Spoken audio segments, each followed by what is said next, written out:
All of you have addressed the issue of improving the crime situation by adding police and or adding police station, and that's good. But that also speaks to both capital budget and operating budget. And the budget is going to be something that will be presented by the new mayor to the county council just 4 months after you all take office. So talk real briefly about your budget philosophy, because what happens if the mayor brings in a higher budget is you're going to have to figure out, and he's going to have to figure out a way to pay for anything additional. And it's either cutting something that already exists, or maybe it's raising taxes, property taxes, which is the main tax that's available to the county. Or maybe property values will have gone up so much so that they'll just have plenty of money. But start with you, Ms. Kali'i. You know, what's important to you in setting the budget? Well, I guess we need to first off look at how efficient our county government is being run today. A lot of the budget comes from labor costs. And there's a lot of programs and agencies out there that are either underused or not used at all. So just taking a fresh look at what we have in terms of government services, and then going from there. In terms of revenues, I think what we need to do is, in terms of real property tax, look at the compliance of it, and whether we need to be much more strict in terms of imposing fines. I think a lot of work needs to be done with compliance. We already have rules on complying with the payments of real property tax, but really getting out there and enforcing, I believe that we're able to recoup a lot of the monies that we could intentionally use. Are you suggesting that people are not paying property taxes and there's no recourse, no penalty? Yeah, somewhat, yes. Okay. Yes. Ms. Leloy, talk about your budget philosophy. Okay, so my budget philosophy really is just being efficient with our monies, excuse me, at the county level. Right now, the budget, which is generated from our real property tax revenues, 85% of that budget goes to salary and wages. 85% of that budget goes to paying for the employees. The other 15% is used for projects in and around the island. So what I'd like to see as far as a budget philosophy goes is going back to the department, like the police department, and looking at them refining their budget where they're actually allocating employees and or personnel to different districts, but using a multi-pronged approach, not only the work, but the areas that they're covering.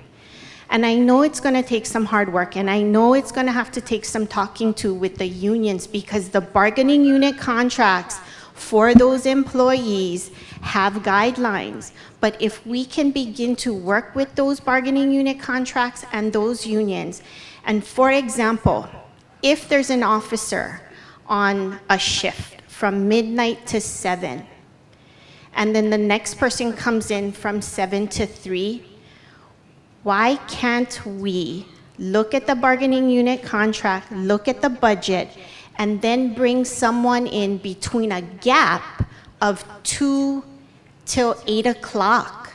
So there would be 1.5 people during a shift when normally there's just one person.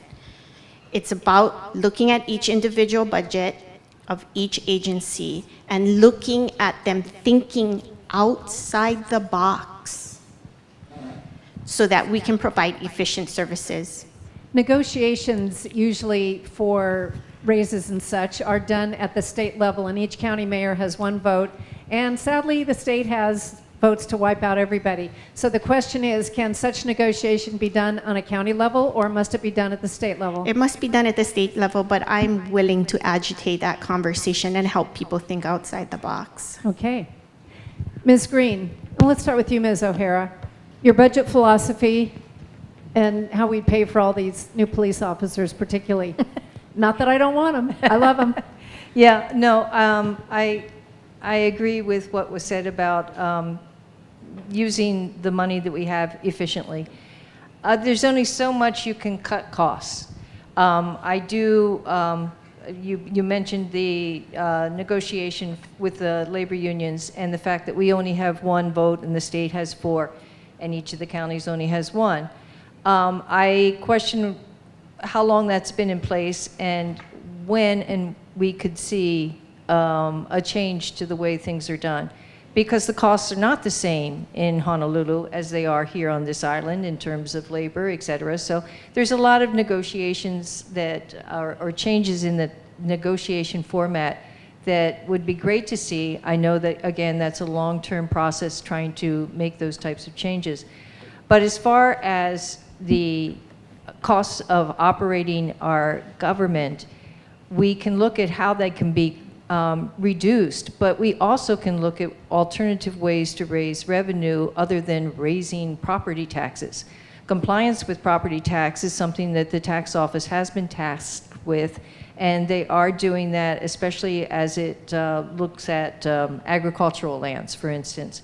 So this can help increase our tax revenues, just working through compliance.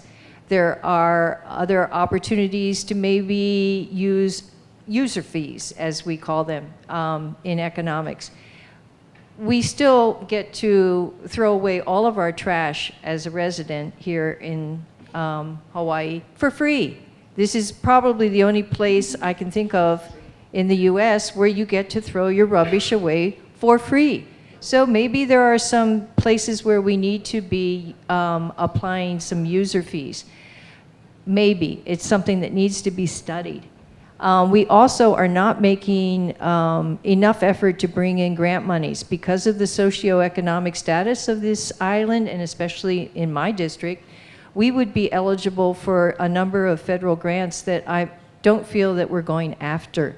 And so I would like to change that and make sure that we bring in all the alternative monies that we can before we consider anything like raising the property tax. Thank you. Ms. Green, talk about your budget. Is there anything else to add to that? I mean, 1, 2, 3. By the time Well, it gets to me, they've said everything already. Do you disagree with anything they've said? Is there anything additional you No, think you'd I agree with suggest? whatever they said. Yes, totally. Well, so Leave some for me next time. I'll give you a chance to start on this one.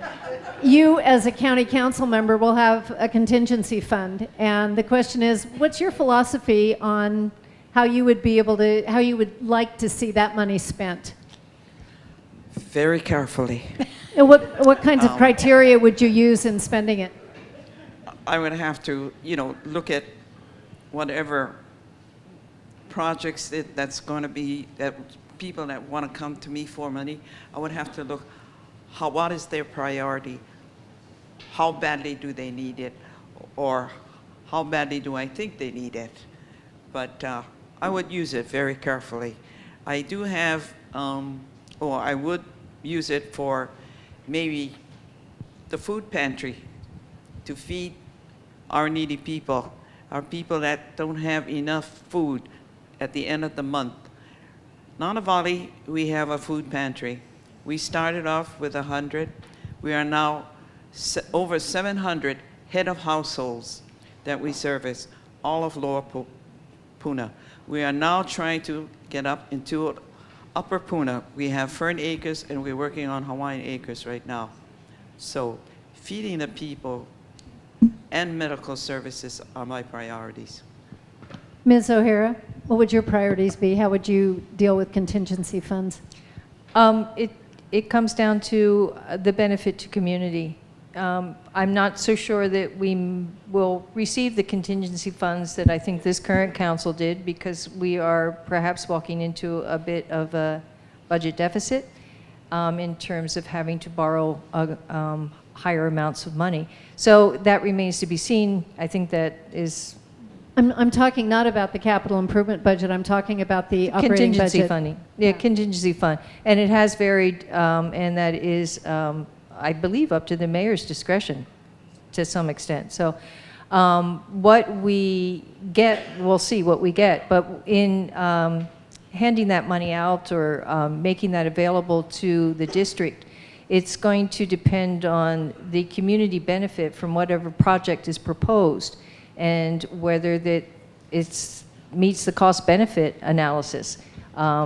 That's what I would be looking at in terms of the payback on spending those contingency funds and seeing how it will benefit community. Feeding the homeless is important, but you also have to study the effectiveness of that.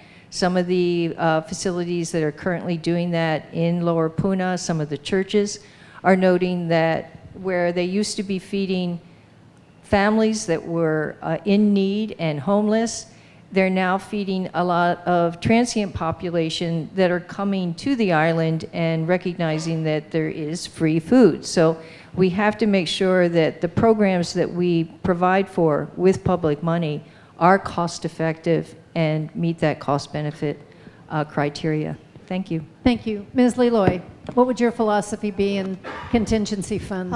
Contingency funds, when I was at the council, the contingency fund was really used when a particular department's budget was exhausted. Like, for example, the Department of Parks and Recreation. And they used their monies to fix a park. And at the same time, the scoreboard went out. So the council member was tapped on to help use their contingency fund to repair the scoreboard that wasn't in that overall budget. And that's pretty much my basic philosophy, is that we should go back to, or maybe not back to, but using the monies that it was originally intended to be used for, which is for those emergency purposes that have a community benefit, specifically with our basic services, parks, roads, rubbish, police, and fire. Ms. Kali'i, contingency funds, your philosophy.